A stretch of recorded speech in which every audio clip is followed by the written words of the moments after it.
It's a very big thing. To earn the German's vote of confidence for his Liverpool juggernaut is something that's taken just over 3 years to assemble.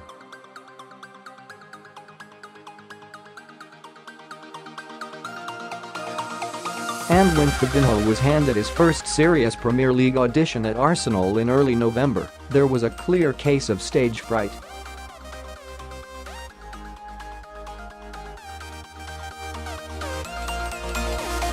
There wasn't a lack of effort or heart, he was simply out of tune.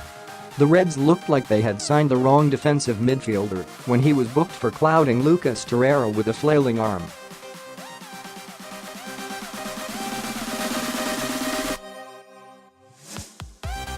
Klopp claimed back in September that the £44 million signing may need up to 6 months to adapt to Liverpool's rock and roll football, and after Andrew Robertson and Oxlade-Chamberlain had to endure similar settling-in periods, there was every reason to believe him.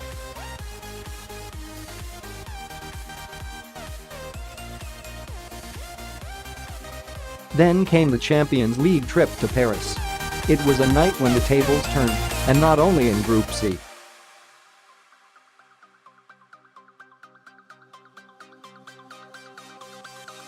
Klopp went for the tried and trusted midfield trio of Georginio Wijnaldum, Henderson and James Milner in a quest for solidity.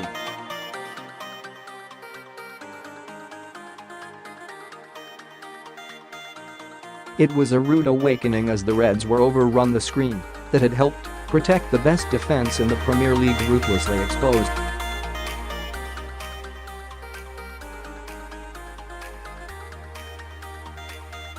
That posed the question, why was over £110 million seconds worth of midfield talent bought to evolve this Liverpool team sitting on the bench?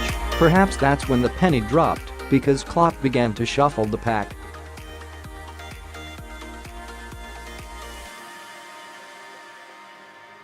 Naby Keita's dynamism and energy stuck out like a sore thumb in a midweek win at Burnley, while Xherdan Shaqiri's web of creativity versus Watford and Everton was something the side has been starved of since Philippe Coutinho's departure to Barcelona.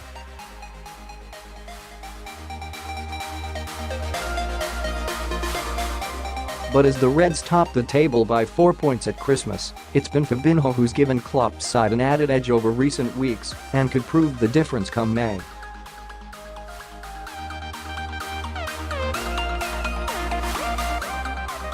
It was his stark contribution in the Merseyside derby that first brought this realisation to fruition.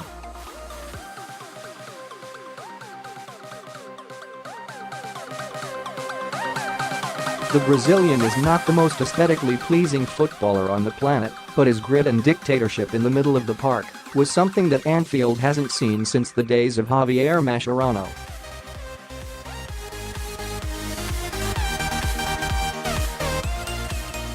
He won 8 duels, made 6 tackles, 2 clearances and 1 interception with a pass accuracy of 86%.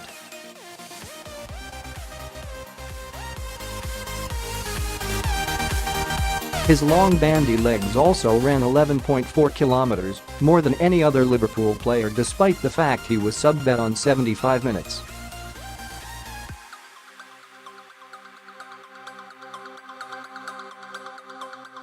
Since arriving on Merseyside, Fabinho has been stapled to a strict gym program which is centered around strengthening his thighs and core, and we are now beginning to see the benefits of that additional power.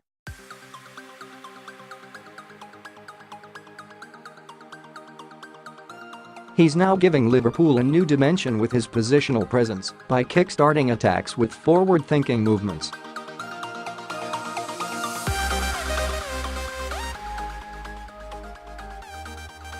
His assist to Sadio Mane in the win over United was the perfect example, a perfectly weighted clipped ball over a deep defense.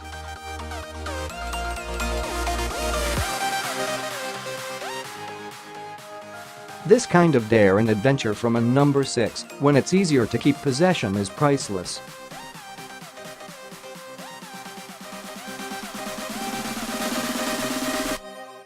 The signs were there in the win at Molineux too. A lung-busting run up the right flank saw the ball cut back for Mohamed Salah to cutely flick home.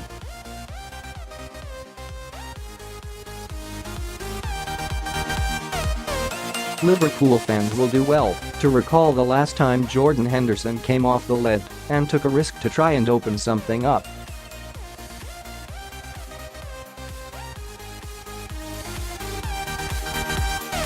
Manchester City have had their unexpected wobble, rocked at Stamford Bridge by Maurizio Sarri's Chelsea, before suffering a surprise 3-2 defeat against Crystal Palace at the Etihad on Saturday.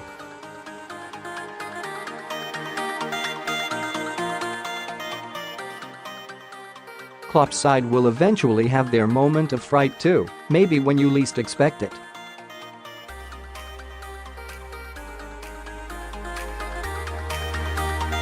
But with Fabinho in the side, it's certainly less likely to happen.